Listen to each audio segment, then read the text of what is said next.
Alhamdulillah nahmaduhu wa nasta'inuhu wa nastaghfiruh wa na'udzu billahi min shururi anfusina wa min sayyiati a'malina man yahdihillahu fala mudilla lahu wa man yudlil fala hadiya lahu asyhadu an la ilaha illallah wahdahu la syarika lahu wa asyhadu anna sayyidina Muhammadan 'abduhu wa rasuluhu la nabiyya ba'dahu Allahumma salli wa sallim wa barik ala sayyidina Muhammadin wa sallam tasliman katsiran amma ba'd fa ya ibadallah usikum wa nafsi bi taqwallah ittaqullah haqqa tuqatih wa la tamutunna illa wa antum muslimun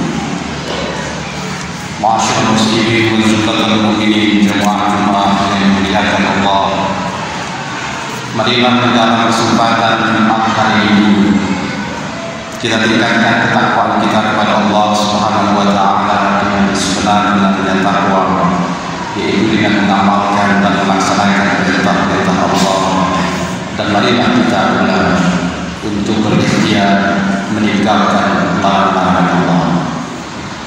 Yang kedua, marilah kita senantiasa mengaturkan salawat serta salam kepada Allah Subhanahu wa taala kepada Nabi Agung Muhammad sallallahu alaihi wasallam. Semoga dengan syafaat itu kita yang hadir Jumat ini akan mendapatkan syafaat. Amin ya rabbal alamin.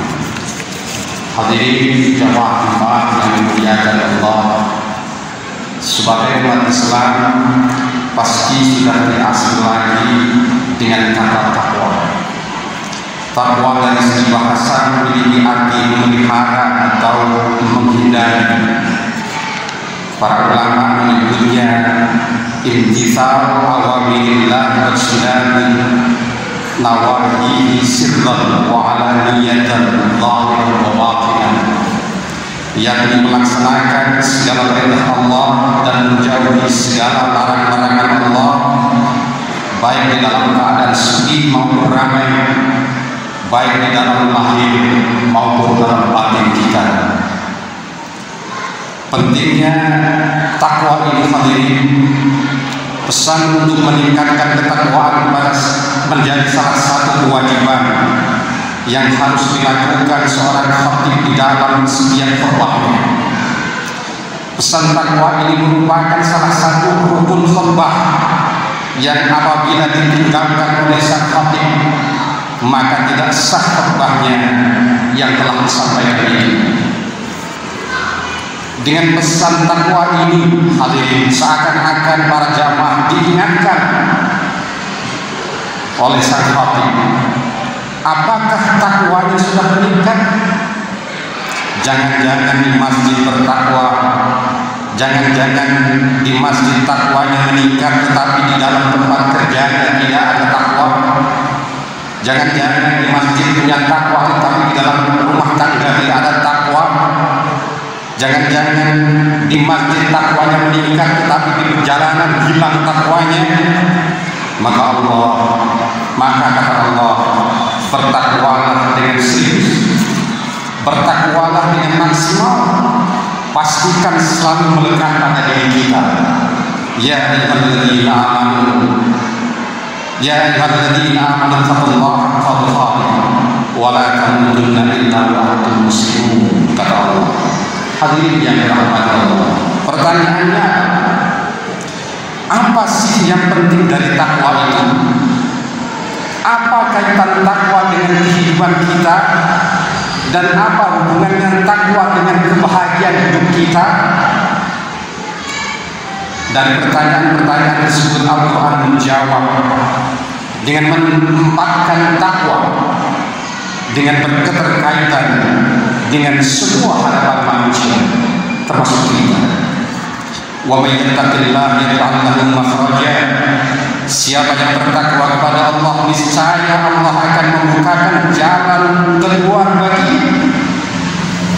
Wa yarzuqhu min haitsu la yahtasib, dan menganugerahkan kepadanya rezeki dari arah yang tidak dia duga. Wa may yatawakkal 'ala Allah fa huwa hasbuh. Siapa yang bertakwa kepada Allah, niscaya Allah akan mencukupkan segala kebutuhannya. Hadirin yang dirahmati Allah, sebagai gambaran, semua manusia tanpa kecuali siapapun itu pasti menginginkan kemudahan di dalam segala aktivitas kehidupannya. Ada di antaranya untuk mendapatkan kemudahan itu dengan rela membayar banyak rupiah. Ada yang memanfaatkan akses jabatan, ada yang menggunakan akses pengetahuan. Tujuannya hanya satu, untuk mendapatkan kemudahan-kemudahan di dalam kehidupan. Ada yang bekerja pagi, siang, bahkan sampai malam sebagai upaya untuk mendapatkan tambahan pundi-pundi rezeki untuk membangun rumah yang megah, untuk mendapatkan kendaraan yang mewah. Harapannya akan menghadirkan kemudahan aktivitas. Maka banyak orang yang berangkat pagi, pulang malam, bahkan ada orang yang sampai berbuat maksiat dengan korupsi misalnya. Tujuannya untuk mendapatkan kenyamanan dan kemudahan di dalam hidupnya. Ternyata Al-Quran memberi jawaban. Setiap kalian, kata Allah, yang ingin mendapatkan kenyamanan, yang ingin dimudahkan dalam segala urusan, yang akan ditambah rezekinya, jawabannya hanya satu, yaitu meningkatkan takwa kepada Allah. Ternyata kunci kemudahan hidup bukan uang, hadirin. Kunci ketenangan bukan jabatan, kunci kenyamanan bukan pangkat, bukan kedudukan.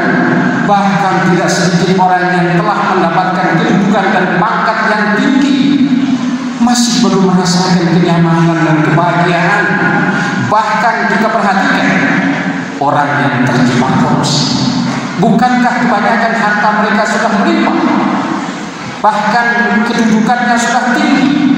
Pertanyaannya adalah, apa yang menyebabkan mereka korupsi?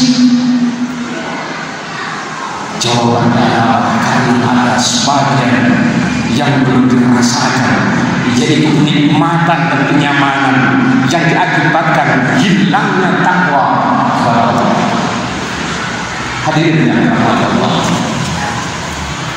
khusus bagi kalian yang saat ini sedang menempuh dan ingin menambah pengetahuan, baik sebagai santri, sebagai pelajar, bagi mahasiswa, bukan hanya kepandaian saja yang Anda butuhkan. Al-Quran menyebut, bertakwalah kepada Allah. Allah akan memberikan pengajaran kepadamu, dan Allah Maha mengetahui segala sesuatu. Wattaqullah wa yu'allimukumullah wallahu bikulli syai'in alim, kata Allah. Dari ayat ini menegaskan takwa kepada Allah adalah kunci untuk membuka berbagai ilmu pengetahuan. Dengan Allah akan memberikan pengajaran kepadamu. Wa yu'allimukumullah, itu artinya cara mengetahui sesuatu yang belum diketahui adalah dengan bertakwa kepada Allah. Dan takwa itu tidak diletakkan di depan mata hadirin, tetapi di dalam hati, dan itulah keikhlasan. Artinya hatimu takutlah kepada Allah, agungkan asma Allah, cintailah Allah, lalu lihatlah bagaimana Allah membukakan ilmu pengetahuan untukmu. Allah akan mengajarimu, dan tunggu saatnya Allah akan menanamkan kemudahan dalam setiap etapa kehidupanmu. Dibukakannya kemudahan segala ilmu pengetahuan, dan dibukakan segala kemudahan-kemudahan lainnya untukmu. Hadirin yang dirahmati Allah, bukankah yang punya harta adalah Allah? Bukankah yang punya pengetahuan Allah? Bukankah yang punya kedudukan tinggi adalah Allah? Bukankah yang punya kemudahan Allah? Tetapi yang menarik dan perlu kita nyadari, yang punya harta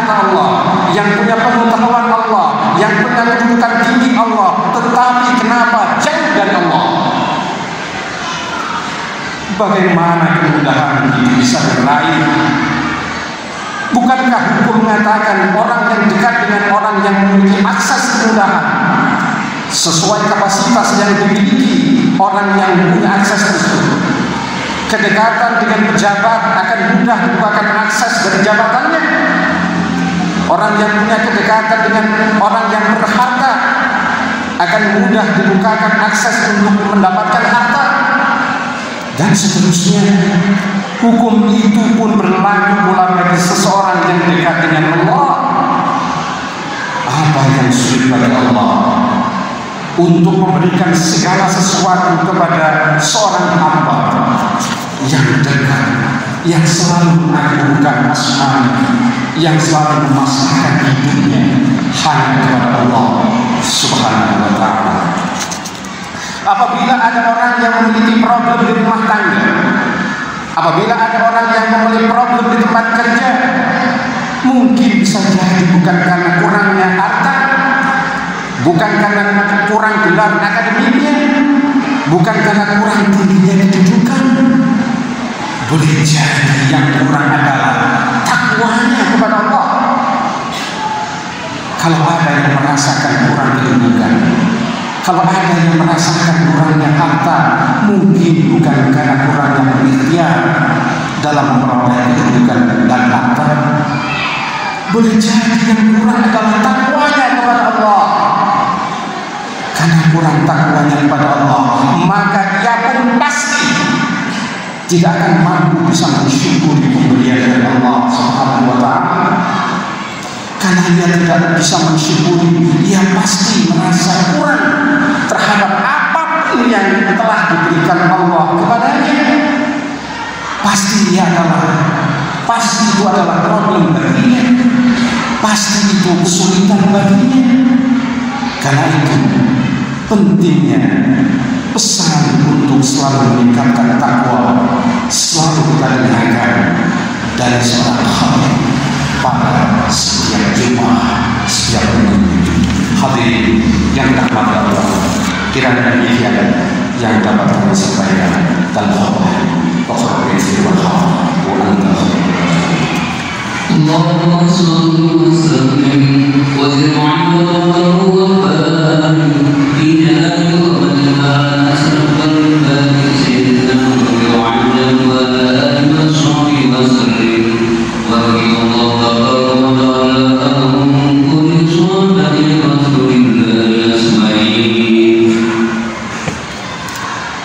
بسم الله الرحمن الرحيم. الحمد لله حمدا كثيرا كما أشهد أن لا إله إلا الله وحده لا شريك له إرغاما لمن جحد وكفر، وأشهد أن محمدا عبده ورسوله وحبيبه وخليله سيد الإنس والبشر. اللهم صل وسلم وبارك على سيدنا محمد وعلى آله وأصحابه وسلم تسليما كثيرا. أما بعد، فيا عباد الله اتقوا الله واعلموا أن الله يحب مكارم الأمور، وحافظوا على الطاعة وحضور الجمعة والجماعة. قال الله تعالى في القرآن الكريم: أعوذ بالله من الشيطان الرجيم، إن الله وملائكته يصلون على النبي يا أيها الذين آمنوا صلوا عليه وسلموا تسليما. اللهم صل وسلم وبارك على سيدنا محمد وعلى آل سيدنا محمد كما صليت وسلمت وباركت على سيدنا إبراهيم وعلى آل سيدنا إبراهيم في العالمين إنك حميد مجيد. اللهم اغفر للمؤمنين والمؤمنات والمسلمين والمسلمات الأحياء منهم والأموات إنك سميع قريب مجيب الدعوات قاضي الحاجات. ربنا لا تزغ قلوبنا بعد إذ هديتنا وهب لنا من لدنك رحمة إنك أنت الوهاب. ربنا لا تجعل في قلوبنا غلا للذين آمنوا ربنا إنك رؤوف رحيم. ربنا هب لنا من أزواجنا وذرياتنا قرة أعين واجعلنا للمتقين إماما. ربنا آتنا في الدنيا حسنة وفي الآخرة حسنة وقنا عذاب النار. عباد الله، إن الله يأمر بالعدل والإحسان وإيتاء ذي القربى وينهى عن الفحشاء والمنكر والبغي يعظكم لعلكم